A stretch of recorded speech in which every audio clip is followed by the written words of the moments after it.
This video is going to save you years of wasted time in the gym. Being straight up, no sugarcoating, most people are training like muppets, and I don't want you to be one of them people. So I'm going to sit you down, we're going to structure your week, and in this video, I'm going to rate and tell you what I think are the best training splits for you to build muscle fastest. Look, I'm going to bring you back to when I was a young whippersnapper and talk you through how I mess things up so you don't. I trained with like a bro split that was extreme, so I done so much volume. I would have done chest on a Monday, back on a Tuesday, legs on a Wednesday, shoulders on a Thursday, arms on a Friday. And on the chest day, I would have done like 6 chest exercises with 4 sets of each. That's like 25 sets for chest. And then I would have thrown in these like finishers, do you know, like press ups on different like heights, because I would have saw the biggest person in the gym at that time do that and think that's how they grew, or saw it online, or even these movements. Do you know where you would have seen the influencers with the plates and they're doing the stand press? I can't even say it. Or they're doing like these weird movements like the one arm chest press, and you're like, at the time I was like, this is the key, this is the reason I'm not growing. I'm gonna do that because that big dude's doing it. When in reality, these sort of things actually completely confuse us, and that kept me small for such a long time period, even though I was working probably harder than I am even now. Like, I was going to the gym more, I was training more, I was resting like 1 minute in between sets. One of the biggest things I've noticed is that even whenever you do stuff like this, you'll still grow muscle to some extent. And people will argue that, you know, people train for different goals, everything works. But in reality, some things work better than others. And that's just the way it works. Whenever you hit a nail into the wall, you can do it with a fork, you can do it with your fist, but it is definitely smarter to use a hammer. So that is what this is going to be. It's going to be using the right tools for where you are. And this is the reason why people end up with weak points. You do the wrong split for where you are. So a lot of people that do push-pull legs will end up with very small arms and delts. Now, I'm not saying they should do a bro split, but in reality, then you see people doing bro splits with really good delts and arms and really small chest and back.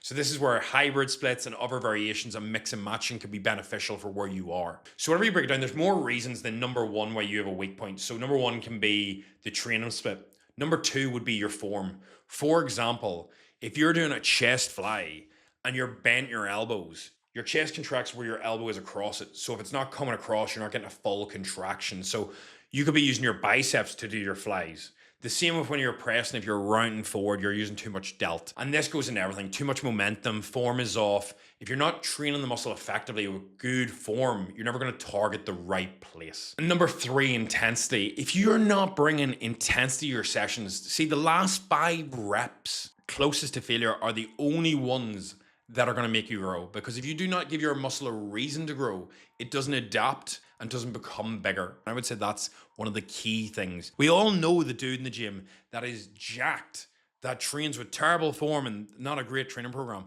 but he trains hard, and that's why the person's big. Number 4 would be other factors. Like, for example, you could have, I hate the cop out of pure genetics. Like, I hate it. But like genetics, sleep, stress, your food intake, there is other variables, but this video, we're going to mainly be going over the training ones, as these are a key focus point. Now, with the training split, I want to highlight one of the biggest reasons is people don't prioritize their weak points. You actually want to spend your entire training plan focusing on that.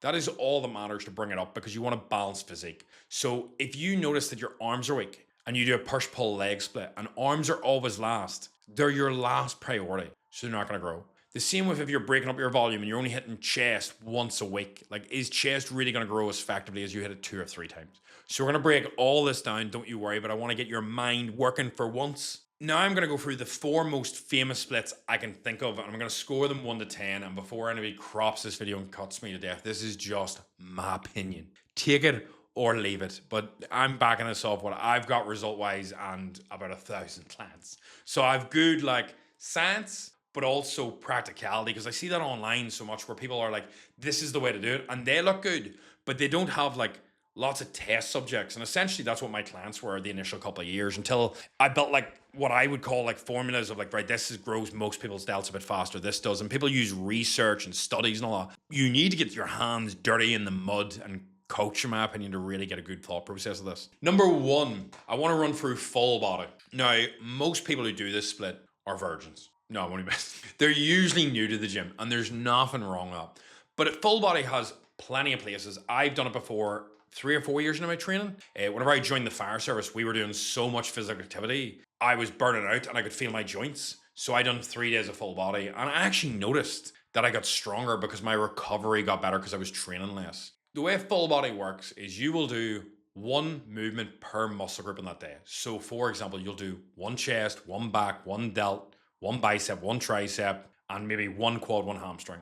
And you'll do 2 to 3 sets, 8 to 15 reps, and it's full body. That's how it gives the name. Most people do 3 days a week, but you will see variations online where people do full body up to 5 days a week. I've never overly loved a full body where you do 5 days a week. I think hitting the same muscle group 5 days a week is intense. And from what I've seen, usually 3 to 4 times maximum is usually like this sweet spot for growth. It is really beneficial. Like if you're a person who actually has responsibilities, unlike me, and you just make these terrible videos, you actually can benefit massively from full body. So I think it depends on the individual. But if we rank this based on what's going to get you results fastest, I would rate full body as a 6. And I think that's a fair ranking. It's not just okay, it's good. So let's put it there. Next up, we have the infamous bro split. We have chest on a Monday, back on a Tuesday, shoulders on a Wednesday. We have arms on a Thursday and legs. Then 5 days a week. We're doing roughly 4 sets per exercise. We're probably doing 25 sets of muscle group. Your leg day is going to take a long time. And I think one of the biggest things is your shoulder day. You just end up adding in all these mad movements. But that's your way your general week looks. You usually take like, a lot of these people take 1 minute, maybe 1.5 minutes rest. I see that all the time. And this came from pro bodybuilders who would do these variations and they would recover from the volume easily and spend years in the gym. It takes like 2 hours a set. It's insane. And then they do the finishers and all at the end, the hex presses, madness. I'm going to honestly rate a bro split like a 3 out of 10. I know people will be like, oh, but I've done a bro split and I rate it. That is completely fine. But I find that for me, people I coach, it hasn't yielded the best results and I've tried it multiple times. Look, I told you I'm not going to sugarcoat this, and I'm not. And I think people used to bash in the bro split for like clickbait, and then people are now backing it up for clickbait. And that's just my honest take and my honest opinion, regardless of the views. Next up, we have one of the more unusual ones. This is the Arnold split. He is the GOAT. He is the man. He's actually in Belfast right now, very close to me. I was going to go down. The funniest thing is, though, I'm 30, and the last time Arnold was in Northern Ireland was about 31 years ago, if I'm correct. So I'm not saying he tanked my mother. I'm just saying there's a good possibility he's really my father. Arnold, big love. Make sure to leave me in that will, like. Right, the Arnold split, when you break it down, is broken down into 3 main days. So it's a chest and back day, a shoulder and arm day, and then a leg day. And it does incorporate a lot of supersets. So you'll do bench press into pull-ups. Sometimes people will do them separate, but that's usually the way the chest and back day works. It's like a superset between. It's usually 3 or 4 exercises for each muscle group, 4 sets of each. So it is quite high volume, as he was known to train like this. And then you take a rest day on the 4th day, and then you repeat a different variation of push-pull legs again. And a lot of the time after the 7th day, you roll back in. So it is like a 6-day program. I trained this and I actually really enjoyed it. But the only thing was, anytime I've given this to somebody or done it myself, I've noticed after a couple of weeks, I struggle to get stronger. I get a good pump in the gym and I feel really big, but I struggle to bring the overload and get that bit of actual progression that's really going to, I know, give me the strength, which is going to build the muscle. It feels more like a good session, but I would do it on like holidays or something. Not ideal for where I want. I think if you took 2 minutes rest between sets, you didn't superset, and you dropped the volume a wee bit, this would be like an 8 or 9 out of 10. Like, I think this would be really high, but the way it's normally structured and people do it, I'd give it like a 7. I still think it's good, but it wouldn't be top dog for me. No, it wouldn't. Sorry, Arnold. Sorry, Dad. Next up, we have the infamous push-pull legs. So I think this is a great split. And the way it's normally broken up is you'll do, on a push day, you'll do 2 chest, 2 shoulders, 2 triceps. On a pull day, you'll do like 3 back, 1 rear delt, 2 biceps. And your leg day, it's a normal leg day, you'll probably do 2 quads, 2 hamstrings, 1 calf, and maybe do abductors or a little bit of glutes, just so you've got that bunda for the misses. Would recommend. Good move. Women do like a fat ass. I can confirm. Usually you'll see people train a little bit lower volume. That's like 2 to 3 sets, 8 to 12 reps, sometimes a little bit lower, sometimes a little bit higher. They'll take longer rest times, like 2 minutes. And I would actually rate this a 9 out of 10. You'll see a lot of people moving towards this because I think as time moves on, more and more people are seeing results from it. And that's the reason. It makes a lot of sense. Next up, we have an upper-lower split, which I would say a lot of people deviate away from because of the amount of lower volume you do. Because unlike push-pull legs and upper splits, you hit legs usually at least twice a week. So an upper-lower split will usually run upper-lower, upper-lower. I myself will always program in a 3rd upper day here. And the way I'll work it is, every 3rd day or so I'll take a break. So you might do Monday, Tuesday, Wednesday, upper, lower, upper. take a rest day, then do upper, lower, rest day on the Sunday. Super simple. These days are usually constructed of 1 to 2 movements maximum per muscle group. So on an upper day, I would do maybe 2 chest, 1 delt, 2 back, 1 tricep, 1 bicep. And that's the way an upper day will be broke down. And leg day is just the standard. 2 quads, 2 hamstrings, 1 calf, maybe 1 to 2 glutes, and that's you. Finito. And the thing is, you just want to obviously change your exercises throughout. I rate this really highly because I think you get a really good amount of recovery, and the frequency, if I pronounce that right, just like push pull legs, is enough that you're doing lower volume in your sessions. So you're doing less sets and less exercises, but it's spread more throughout the week. Not as much as full body if you were to do 4 or 5 full bodies, and not as little as a bro split. So I think like 2 to 3 times, maybe 4 times, depending on the individual muscle group, is like that sweet spot for growing. And upper lower does that magically for me.